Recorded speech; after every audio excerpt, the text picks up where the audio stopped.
So ഇന്ന് നമ്മൾ പഠിക്കാൻ പോകുന്നതെന്ന് പറഞ്ഞാൽ conductor system of the heart ആണ്. Okay, so conductor system of the heart നമ്മൾ പഠിക്കുന്നതിന് മുന്നേ നമുക്ക് ആദ്യം എന്ത് ഓർക്കണം? നമ്മുടെ ഹാർട്ടിന്റെ അനാറ്റമി എന്തായിരുന്നു എന്ന് ഓർക്കണം, അല്ലെ? സോ ഹാർട്ടിന് എന്തുണ്ട്? 4 ചേമ്പേഴ്സ് ഉണ്ട്.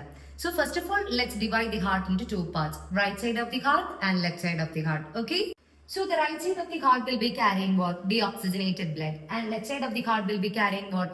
Oxygenated blood. അല്ലേ? So right side of the ഹാർട്ടിൽ തന്നെ നമുക്ക് എന്ത് ചെയ്യാം? ഈ ഹാർട്ടിന്റെ റൈറ്റ് സൈഡിനെ ഏട്രിയ അതുപോലെ തന്നെ വെൻട്രിക്കിൾ ആയിട്ട് നമ്മൾ ഡിവൈഡ് ചെയ്യും. So 4 chambers are right atrium, right ventricle, left atrium and the left ventricle. Okay, so 4 chambers ആണ് ഉള്ളത്. സോ ഈ ഹാർട്ടിന് ബ്ലഡ് പമ്പ് ചെയ്യണമെന്നുണ്ടെങ്കിൽ, ഹാർട്ടിന് വർക്ക് ചെയ്യണമെന്നുണ്ടെങ്കിൽ അതിന് എന്ത് വേണം?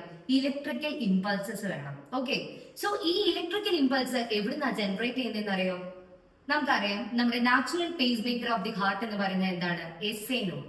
SA നോഡ് അഥവാ സൈനോ ഏട്രിയൽ നോഡ്. സോ ഈ SA നോഡ് എന്ന് പറയുന്നത് നമുക്ക് എവിടെയാണ് അത് സ്ഥിതി ചെയ്യുന്നത്? It is situated at the right upper corner of the right atrium of the heart, at the junction of the superior vena cava. So ഇതാണ് റൈറ്റ് ഏട്രിയം, അല്ലെ?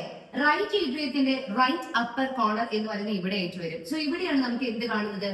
SA node. So this is the superior vena cava. So SA node is situated where?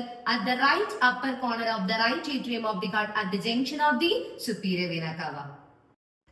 So SA നോഡിൽ generate ചെയ്യുന്ന electrical impulse നേരെ travel ചെയ്ത് എത്തുന്നത് next junction ആയിട്ടുള്ള AV നോഡിലാണ്. AV node എന്ന് പറയുന്നത് എന്താണ്? Atrio ventricular node.